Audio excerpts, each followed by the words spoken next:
Good morning students.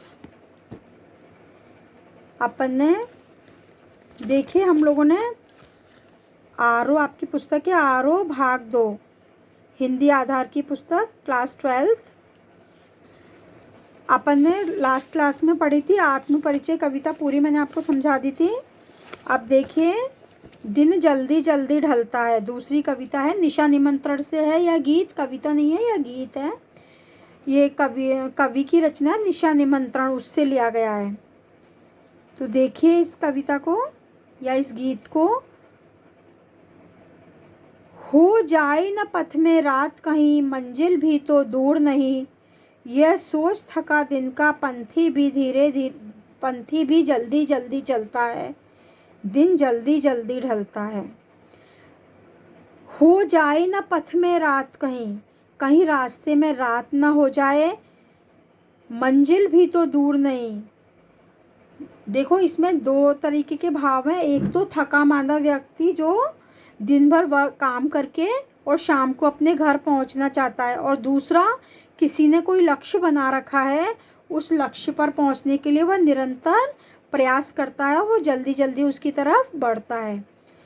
अब देखिए, हो जाए ना पथ में रात कहीं, रास्ते में कहीं रात ना हो जाए, मंजिल कोई ज़्यादा दूर नहीं है, यह सोचकर थका दिन का पंथी, दिन भर जो कार्य करके राहगीर जो थक गया है, वह जल्दी जल्दी चलता है। दिन जल्दी जल्दी ढलता है क्योंकि वह देख रहा है शाम हो गई है और दिन जल्दी से ढल रहा है, कहीं रास्ते में उसे रात ना हो जाए। अगला देखिए, बच्चे प्रत्याशा में होंगे, नीड़ों से झांक रहे होंगे, यह ध्यान परों में चिड़ियों के भरता कितनी चंचलता है, दिन जल्दी जल्दी ढलता है। क्या कह रहे हैं कवि? यह चीज़ जो घर पहुंचने की जल्दी है, मंजिल तक पहुंचने की जल्दी है, यह सिर्फ मनुष्य को ही नहीं होती, जीव जंतु पक्षियों को भी होती है।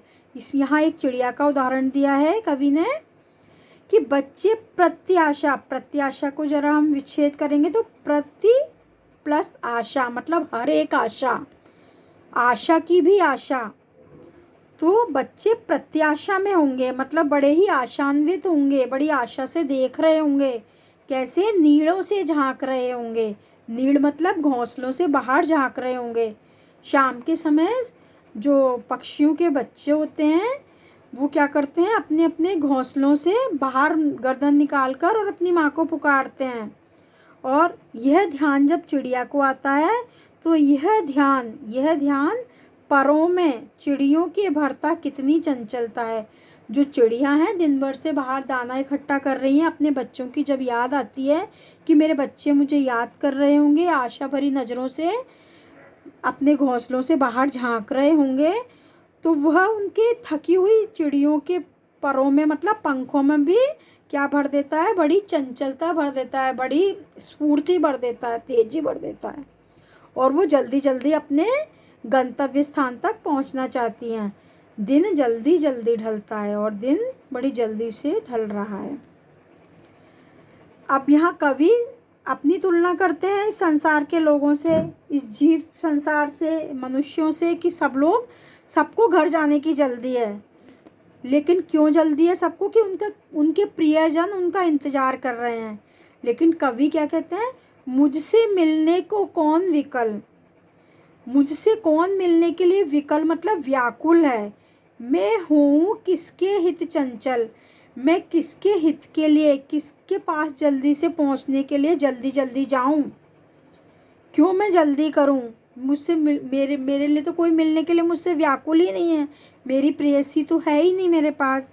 जब यह प्रश्न उनके मन में आता है तो क्या होता है? शिथिल करता पद को, उनके पैरों को शिथिल कर देता है, धीमा कर देता है उनकी चाल को, और भरता उर में विहलता है। और उनका उर मतलब हृदय, विहलता मतलब व्याकुलता, तो उनका हृदय व्याकुलता से भर जाता है। दिन जल्दी जल्दी ढलता है, दिन जल्दी जल्दी क्या हो रहा है? ढल रहा है, रात होने को है।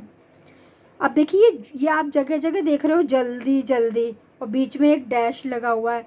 तो एक शब्द की पुनरावृत्ति हुई है ना दोबारा, तो इस प्रकार जब ऐसे किसी शब्द की पुनरावृत्ति होती है तो वहाँ जो अलंकार होता है उसको बोलते हैं पुनरुक्ति प्रकाश अलंकार। कौन सा अलंकार?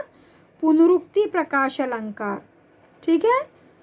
अब इसके और यहाँ भी देखो विषमता बता रहे हैं कवि, चिड़िया में और अपने आप में क्या कर रहे हैं, चिड़िया में, अपने आप में और संसार के लोगों में, तीनों में असमानता या दोनों तुलना कर रहे हैं, तुलनात्मक।